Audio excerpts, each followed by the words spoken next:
Good morning, everybody. I'm Christina Wilson, and I'm the chair of the guidance department. So great to see so many of you coming out today. And I'm sure it's because you do not want to go outside and experience this cold weather that you are inside with us and sitting hopefully nice and warm. It was brutal out there this morning.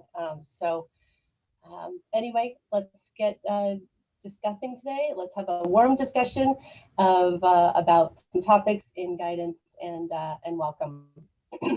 I always like to just start out and let you know that we are recording this, and if you can't stay for the whole entire time, or if a friend asks you about it, I will be putting it together as a video, and we will get it out to you. So don't worry, we will email it out to everybody once it's complete and ready to go.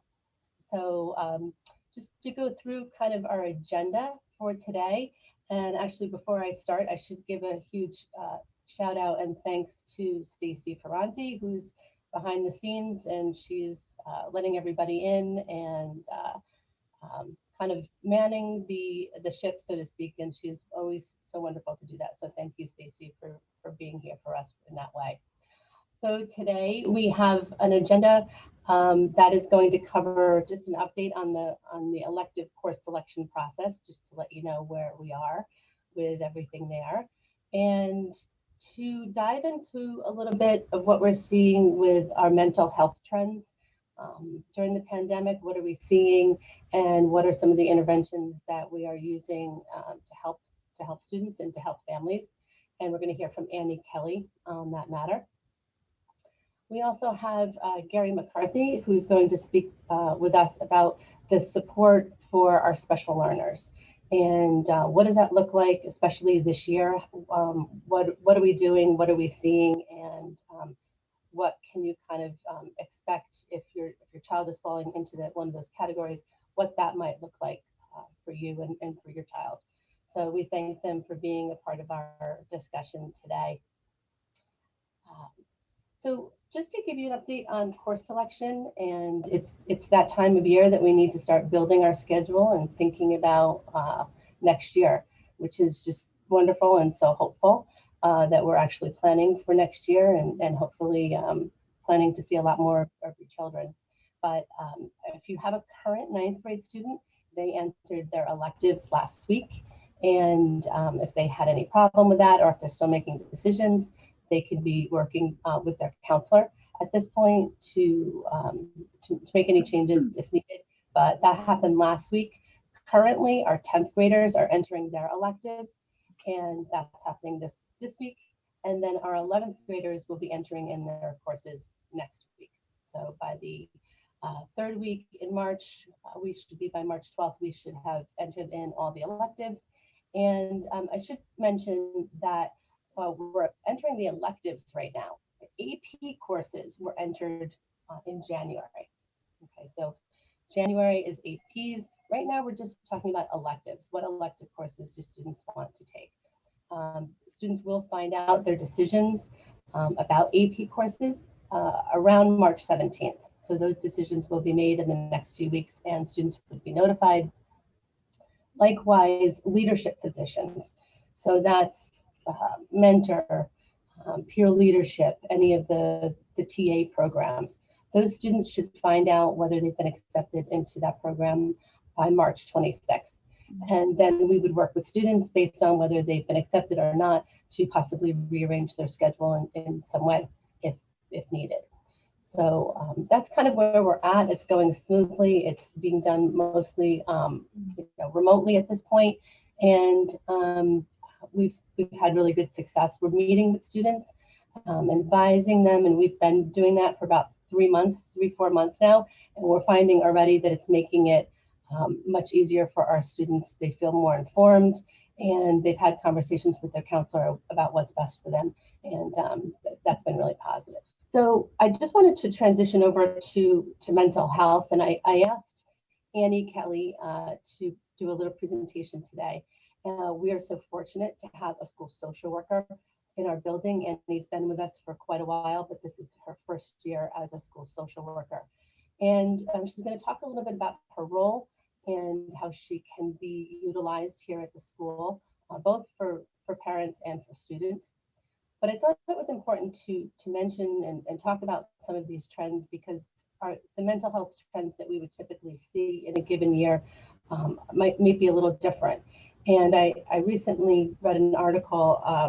It was titled "Counselors Hope That In-Person Learning Will Decrease the Mental Health Issues, or that it will actually boost mental health of students." And I really was thinking about that. And of course, we all know it's better for students to be in school, but why? And what are we seeing on a national trend? And on a national trend, we're seeing obviously academic disengagement. We're seeing an increase in self-harm and increase in suicidal thoughts. And we're also seeing nationally an increase in substance abuse during the pandemic. And I'm sure Annie might touch on some of those things. But the why behind it, I thought was the most interesting part. And the why in this article was talking about that students at times lack the perspective and the ability to see that the pandemic, the situation that we are in, that it won't last. And if they don't have as much contact with adults and teachers and people who are looking out for their well-being, they may not be getting that kind of reinforcement that things are going to be okay and we're going to pull out of this and life will return to somewhat normal at some point. And so the article kind of went on to say that, and that, it pointed to what we've always known is that students need interaction with people in their lives, people who care about them. And when they are interacting and they are feel a sense of that they're a part of something, they tend to do better, and they will do better, and their learning trajectory will only increase. And so we know why it's so important for our students to be around important people and people who care.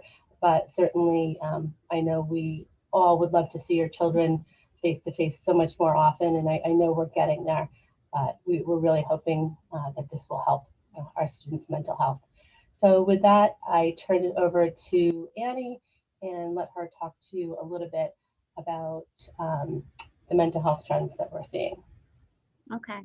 Good morning. I hope everybody can hear me. Yes, okay. So as Christina Wilson explained, I'm Annie Kelly. Some of you may know me already, and I'm now the school social worker, which is great. I'm sure, like me, you've been reading a lot about how this pandemic is impacting our youth.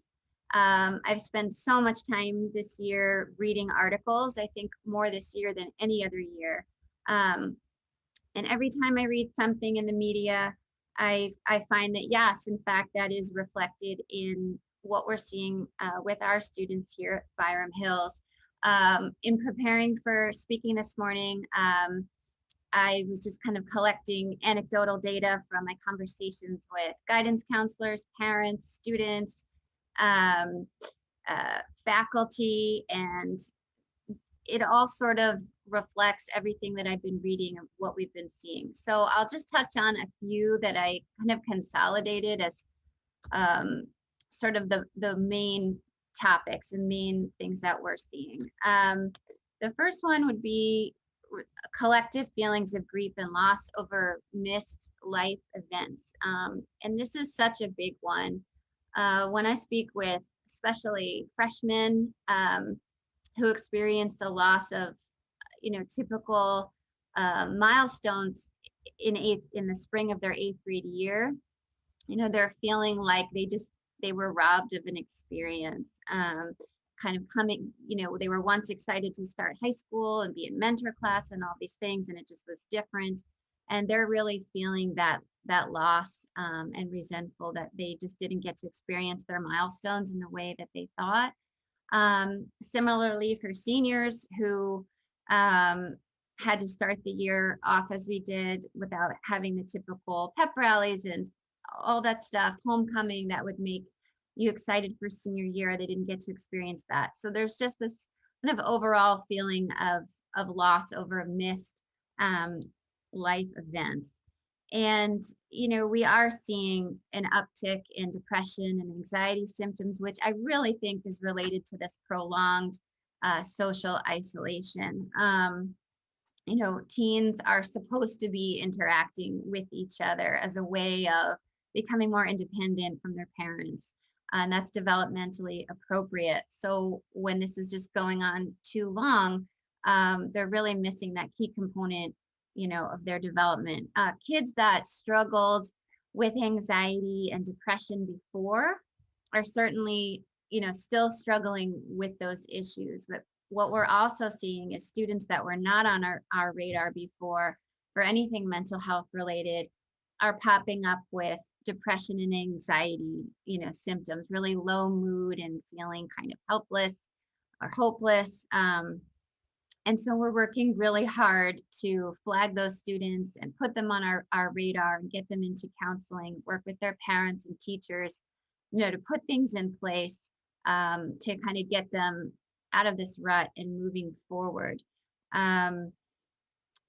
Also, executive functioning problems, that comes up a lot when we talk about organizational skills, time management, decision making, working independently.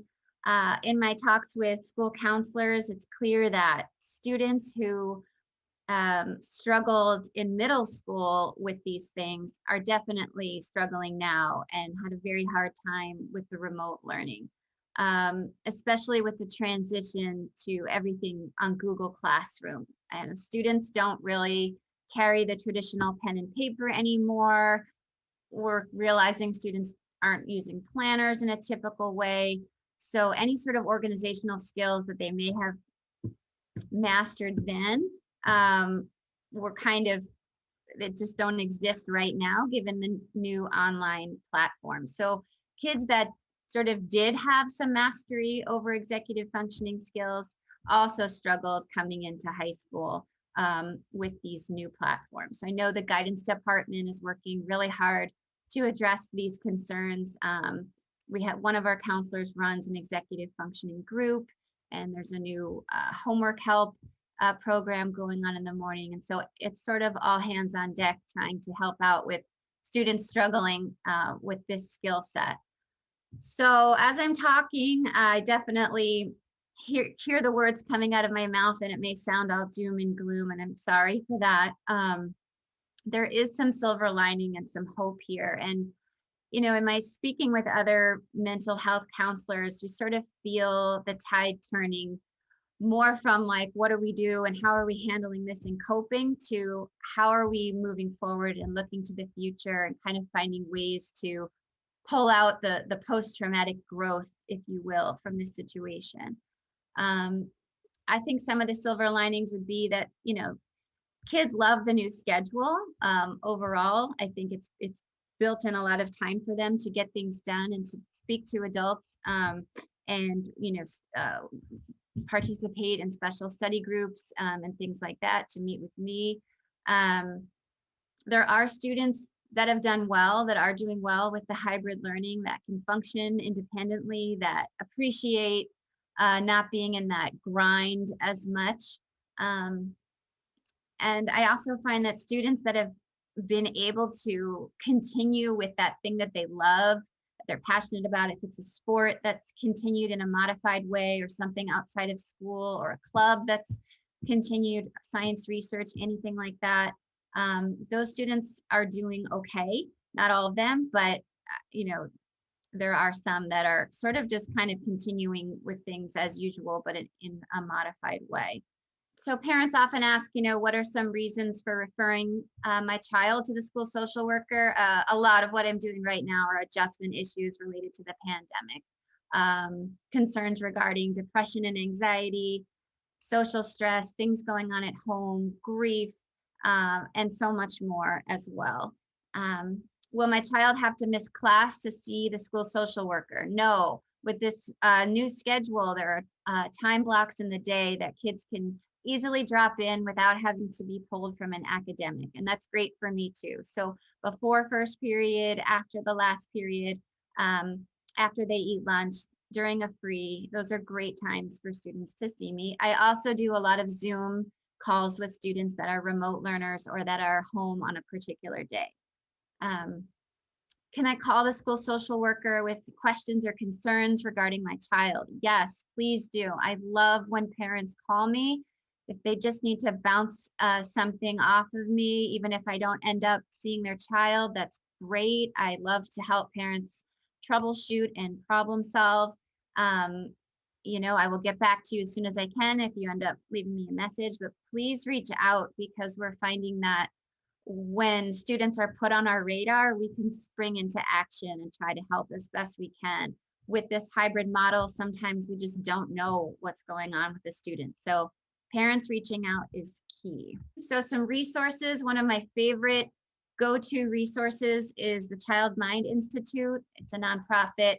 It's in the city, it's an actual place, but it's also a consortium for information on mental health. And they put out great articles, which are on our Byram Hills website under the Emotional Wellness Support Team resources. And this year, more than most, I've been going to the National Child Traumatic Stress Network for information on trauma-informed care and trends in mental health around that.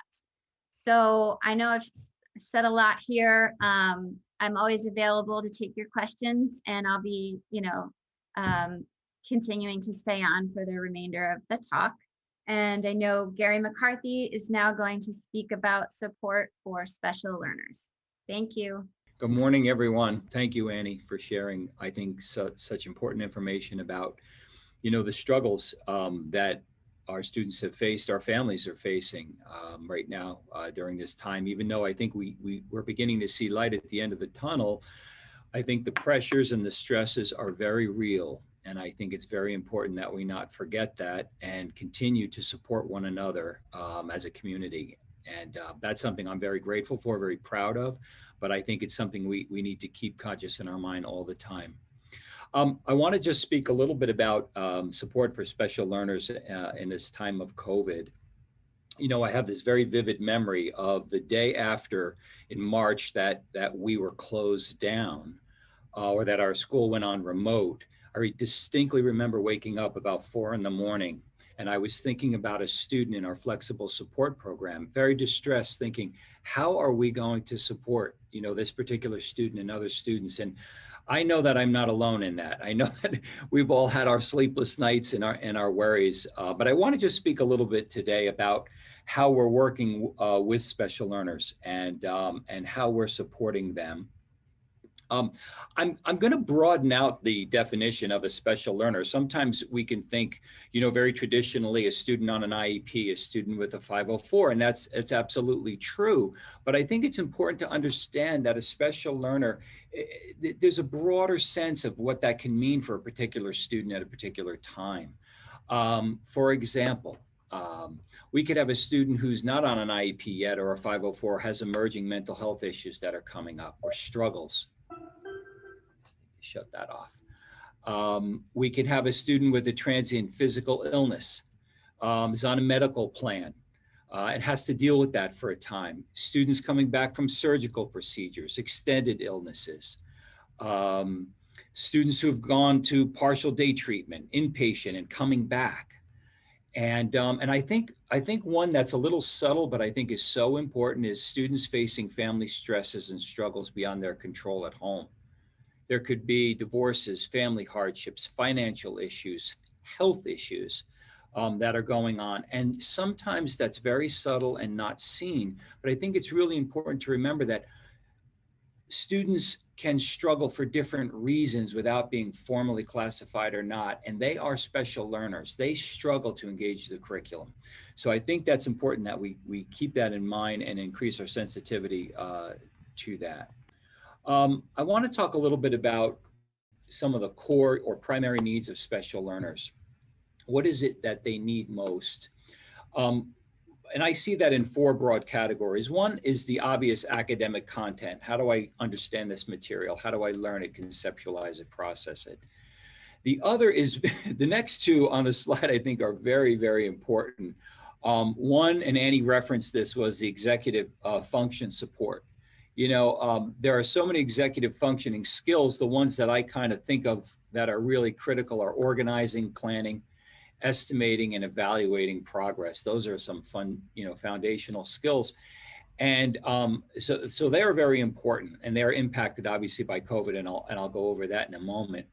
Also, emotional support, listening, validating, confidence building, and as was mentioned earlier, perspective taking. Sometimes I think in situations like this, there's nothing more important than when we're dysregulated, we're upset, we're concerned, to just try to regain some perspective as to where we are and where things are going.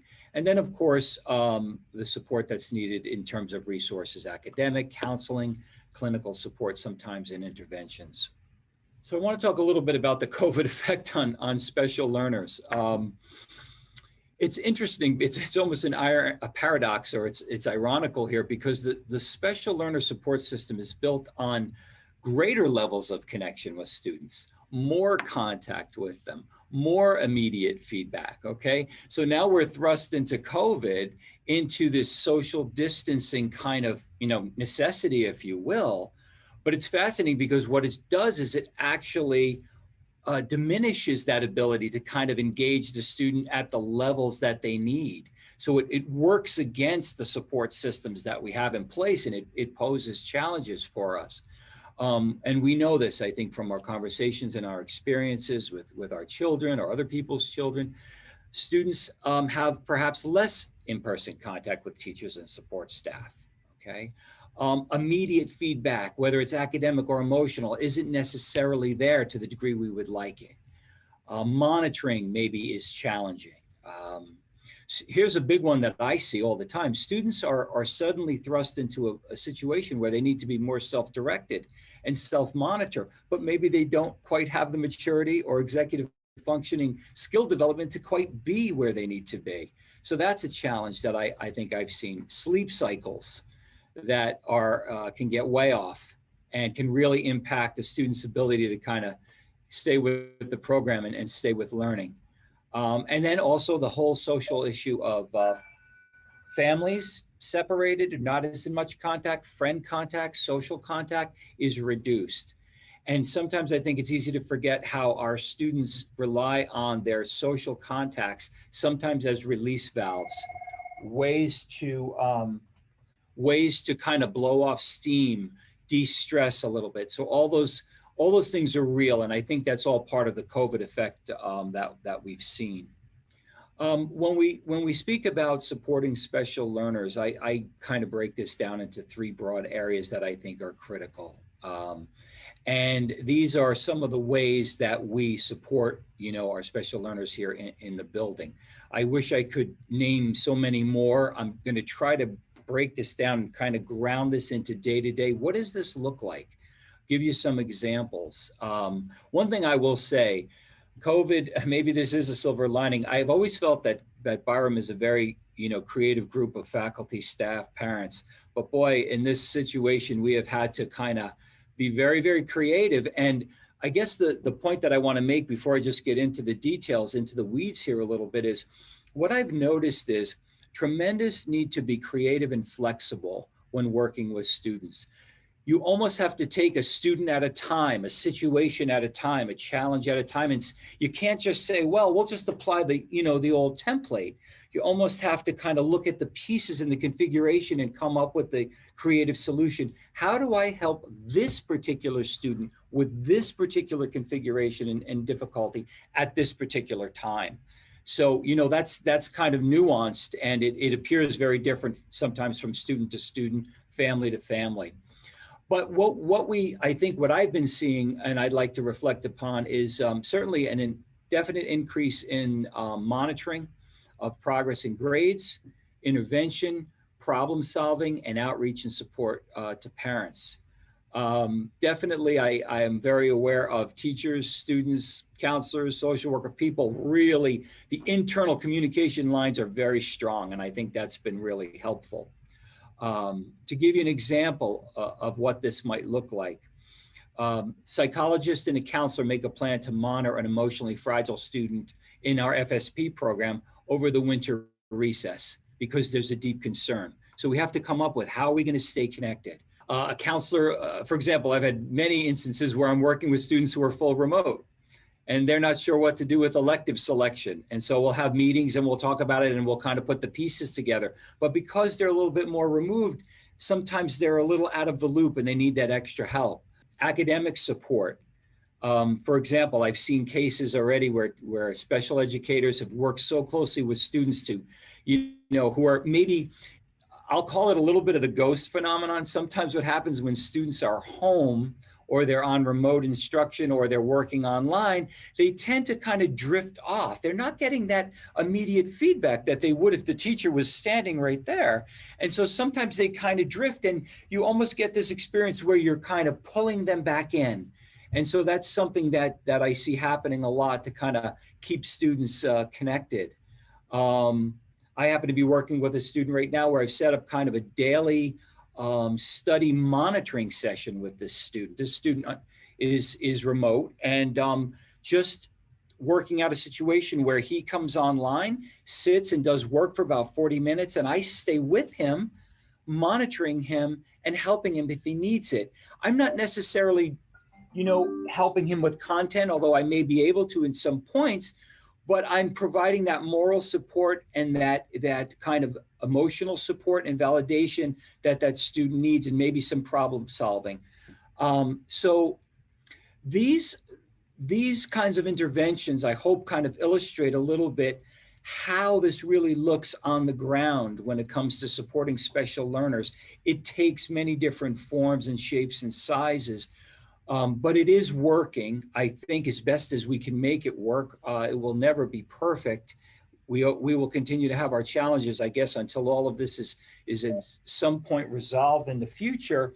But I'm very proud of our colleagues, my colleagues, and all of the people in the building, teachers and counselors and social workers, administrators, special educators, who are working very, very hard to bridge that gap of distancing that occurs naturally from social distancing and kind of close that gap as much as possible in terms of contact. Because I think, as we all know, education occurs in the context of relationship. It's always in the context of relationship.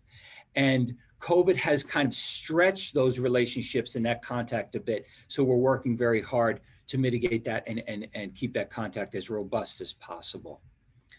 So we're gonna thank you. It's so good to share with you and spend some time with you this morning. And now we're gonna just transition to questions. And thank you both, Gary and Annie. So I think for so eloquently describing our current situation, and I've had a chance to reflect back on the last half of the year at this point, to give you some context of both the work that we've done in guidance, but also all of the supports here at the school that are in place. And I think, as Gary mentioned, those are evolving daily, and we've relied on some kind of, I would say, stock or template interventions that we've used in the past, but a lot of what we've needed to utilize this year has been completely been generated out of necessity. And it's been very responsive to student and family need. And hopefully you heard that Annie is here to help students and families in her role. And certainly as a counseling department, that is a large part of our role at the school. So please reach out if you have questions or need help in any way, and we certainly will direct you. If you had any questions about what we presented today that you want to ask in the chat, we can go ahead and we can put them there. We can try to answer them for you. If not, that would be the end of our presentation, and we will get this video out to you as soon as it's available.